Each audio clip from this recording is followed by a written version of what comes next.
keinginan untuk 3 periode itu adalah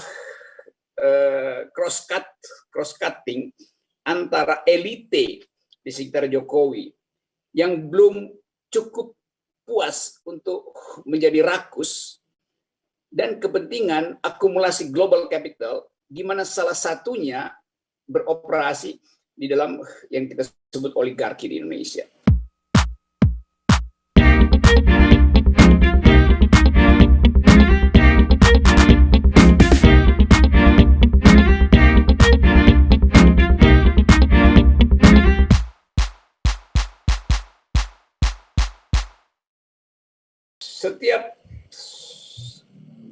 Sebut aja setiap party, state party, setiap negara yang berinterplay dengan global market, dengan global capitalism, selalu ada di dalam ancaman yang sama, yaitu menduga secara lebih persis sejauh mana konsolidasi kapital itu mempengaruhi politik dalam negeri itu.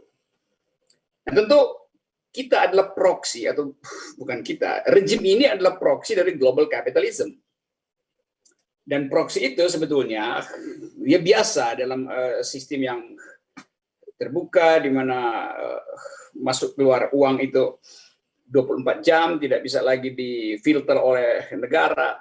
Tapi yang penting sebetulnya adalah ide semacam ini hendak diternakkan oleh siapa gitu. Ide otoritarianisme dulu kita tahu di dalam geopolitik kita itu disinopsiskan di dalam istilah yang disebut Asian value. Nilai-nilai Asia yang tahun 80-an, 90-an diperlihatkan oleh Park Chung-hee di Korea, oleh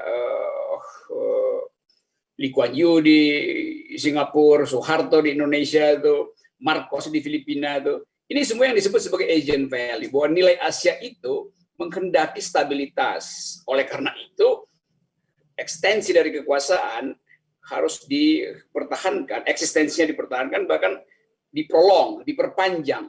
Itu yang menyebabkan kita baca bagaimana Park Chung-hee bertahun-tahun menguasai Korea, lalu jatuh sebagai diktator.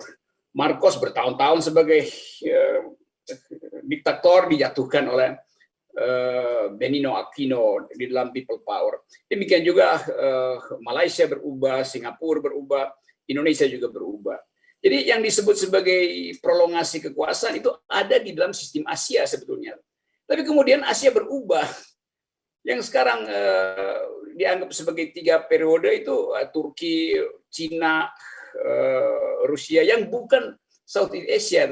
Jadi sebetulnya value-nya udah pindah tuh. Asia justru menginginkan demokrasi. Jadi kalau Indonesia mempercepat demokrasi, mestinya mempercepat sirkulasi elit. Nah, 3 periode itu adalah perpanjangan sirkulasi elit. Jadi tidak mungkin negeri ini tumbuh secara beradab kalau fasilitas untuk mempercepat sirkulasi elit justru dihambat oleh proksi-proksi global kapitalis yang masih berupaya untuk memperoleh gain dari akumulasi yang ditanamkan di dalam periode Presiden Jokowi. Jadi sebetulnya kalau saya ringkas, keinginan untuk 3 periode itu adalah cross-cutting antara elite di sekitar Jokowi yang belum cukup puas untuk menjadi rakus dan kepentingan akumulasi global capital, di mana salah satunya beroperasi di dalam yang kita sebut oligarki di Indonesia. Nah, jaringan itu yang diam-diam mensponsori segala macam riset, talk show, survei, yang meminta kita paham bahwa ini adalah kehendak rakyat.